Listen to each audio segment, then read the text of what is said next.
Hello, my name is Claudia McMains, and I'm a teacher at the Harupa Unified School District. We've been using Alex for 2 years now. Last year was our pilot year. Um, so I'm hoping that I have some information or something that will be helpful to your presentations. Maybe if it's not helpful for the upcoming event, maybe it can help you guys out in the future sometime. Um, so I've been teaching for 13 years, and one of the things I can say about presenting to teachers is that they are a tough crowd. Uh, I've been on both ends of it. I've been obviously a teacher in service, and I also took on a coaching role in our district, so I've given presentations.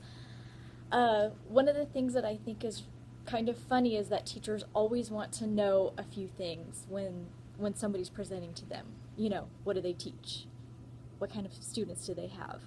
Uh, and they tend to kind of pick it apart a little bit. I was at a training one time, and they were showing us this really good strategy to use in group work, and they showed us a video of a classroom, and all of the teachers at my table could not look past these students because they were in uniform. Well, they're wearing uniforms, so that means they go to private school, so that's not like our students. Then they started going, well, there's only one group right here. Do you see those ones in the back? They must have pulled the best ones. Um, so I figured I would kind of get all of that stuff out of the way and give you my background and what I teach and how we're using Alex here. So I am at um, a special campus in our district that is working with at-risk ninth graders. So basically all of my students in 8th grade were identified through grades and test scores to be at risk of not graduating from high school. And so they take these students from all 3 of our comprehensive sites and put them here. It's called the AAA Academy. We are in Riverside, California. It is a lower income area. Most of our kids are on free and reduced lunch. Most of our parents are Spanish speaking at home. We don't have a lot of parent involvement, so that's kind of our demographics. The lowest class that we offer here is pre-algebra, because our district's now requiring 3 years of math to graduate, and that was the lowest level of math that they could see giving math credit for. So what that means for me is that my students from 8th grade, no matter what course they were in, they come to me in pre-algebra. I have some students that were in what we call foundational math, adding, subtracting, things like that, and they failed that course, and they're still with me in pre-algebra. So that puts a lot of pressure on me, I feel, to, get them up to speed and where they're supposed to be. Sometimes it's, quite a few years behind.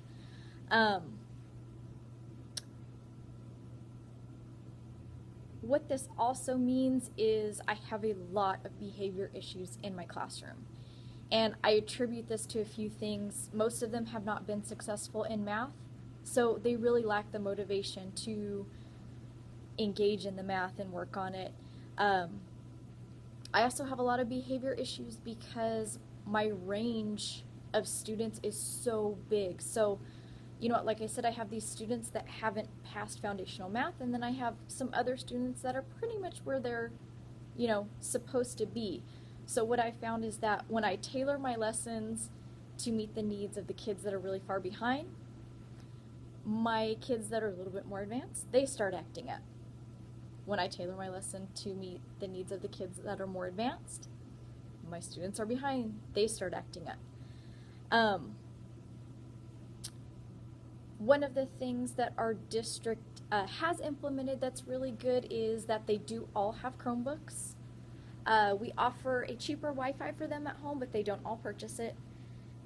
One funny story about that is that, one day my class was working on Alex, and I said, okay guys, make sure, I was giving them time in class because I said, if you don't have Wi-Fi at home, make sure you're working on Alex now. And one of my students said, well, I go to Starbucks to work on it. And another one said, well, we can go to the library. So to me, that was really funny that it's usually the other way around, but they were arguing with me on why they could be doing it at home. which is huge for me because it shows that they buy in, and I'll get into that a little bit later. So they do all have a Chromebook that they take with them all the time. Okay, sorry about that, I'm back. And I also want to apologize if it seems like I'm rambling. I could probably talk to you about ALEKS for a good 4 hours, so I'm trying to keep it down and pick out the things that are really important in helping us here in Jurupa. So one way that we are using ALEKS, we're still in the classroom, so we're still doing lectures, and we're still held accountable to a pacing guide. So like for my pre-algebra course, our district requires that we're staying on pace. I've got to teach this specific unit with these specific standards in this specific amount of time. So I know that in some areas they're able to use ALEKS and put the kids on, and the kids are all, you know, in these different spots, and they just kind of move, you know, around at their own pace, which I think is amazing. But unfortunately, here in Jurupa, I don't have that luxury of just letting them work at their own pace. So what we've done is we have kind of made the curriculum in ALEKS match our Jurupa curriculum, and we've created units in ALEKS to kind of keep them going along with our timeline. But what I love is that I can also keep those prerequisite skills in, and those are, as we all know, just so important for their success. Integers is just a huge thing that we tackle each year. It just seems like they really struggle with adding, subtracting, multiplying, and dividing. And, you know, one of the things in the past is that I would give a worksheet, let's say on practicing 20 integers. And I'm trying to get around to all the students and walk around, but, you know, that's really difficult. So let's say I give them 20 problems. And I also know that feedback's really important, so I'm trying to get them timely feedback. So they give me these 20 problems done back. I try to go home and correct them all. Again, that's hard. I'm a mom. I have a 6-year-old. I'm trying to get all this grading done back to them in a timely manner. There will be some students that every single one's wrong. So the next day when I give it back to them, they've got a paper with every single problem circled, and they just want to give up, which is kind of understandable because they did all that work and they were doing it wrong the entire time. So how ALEKS really helps that is right away it tells them that they're wrong. And they kind of don't like that at first. They'll, well, Ms. McMains, ALEKS is telling me I'm wrong. Okay, you know, let's look at it. And it allows me to have a really good conversation with them that I normally wouldn't have, especially those kids that, you know, as they're working and you're walking by, they want nothing to do with you. They're just like, okay, don't look at me, don't talk to me, don't, you know, they would almost rather just live in denial and than have you bother them, basically. So as they're working in ALEKS now, you know, I've had students call me over that have never talked to me or wanted anything to do with me because they start to get a little bit frustrated. Well, it's marking me wrong. Well, why is it marking you wrong? Because reality, it is incorrect. And one of our California standards for mathematical practice is, you know, accuracy. And it's hard to get them to understand the importance of being accurate in math. Again, if I'm doing something pencil paper and I have a student write 2 and the answer was -2, they always want to argue with me. Oh, come on, Ms. McMains, that was close enough. Well, was it? You know, because if my bank did that, I'm not okay with it. And later on, we see that those are the students that they maybe understand a concept like how to solve an equation. And they do the correct steps and they're missing those integer problems. So by starting ALEKS with those basic, you know, let's be accurate with our integers, they're starting to see the importance of being accurate, and it tells them right away, where I tell them the next day in a worksheet with 20 wrong, which again I think leads to them being unmotivated because it's just too much. Whereas when they're getting it wrong the first time, they didn't just do 20 wrong, they just did 1 wrong, so they can start to fix it. Another one of the ways that Alex has really helped with our standards for mathematical practice is perseverance. So what I really like to do and what might be helpful to maybe show other teachers is I really like to utilize the homework feature and give them unlimited attempts. So I did one with my Math 1 class we were working on box and whisker plots, which are kind of a difficult concept for them to understand. I had given a paper pencil test on box and whisker plots, and the results were not very good. So what I did is in Alex, I put an assignment with box and whisker plots. And again, I give them unlimited attempts to do well. And the first time, a lot of them got zeros, 20%. It was not looking good, but I kept trying, go back in. You can take it as many times as you want until you get 100%. So I have one student in particular that he was failing my class at the beginning of this year. He had failed that box and whisker plot quiz, and he came to me the day after I assigned the homework, and he said, look at my score. And he had gotten 100%, and he was really proud of himself. And again, these kinds of things are huge for me, just to see them engaged and working on math. Sometimes that's half my battle. I try to encourage them, let's practice a problem. Like, I don't care if you get it right or wrong, I want to see an answer. Blank paper. Come on, I'm not going to call you out if you get it wrong, let's try it. Blank paper. But there's something about Alex that they're willing to type it in and try it, because I think they know I can't call on them necessarily because they're all working on different problems. So anyways, this particular student, I was kind of thinking, okay, let's see if this is going to transfer over. Did he really retain this information? So I told him, hey, why don't we try retaking that quiz on box and whisker plots? Because I am always concerned, how is it going to transfer over back to paper pencil? All of our unit assessments are still paper pencil. So he came at lunch, which again is huge. To me, that showed that he had some confidence, because he was willing to come at lunch to retake this test. He retook the test and got an A.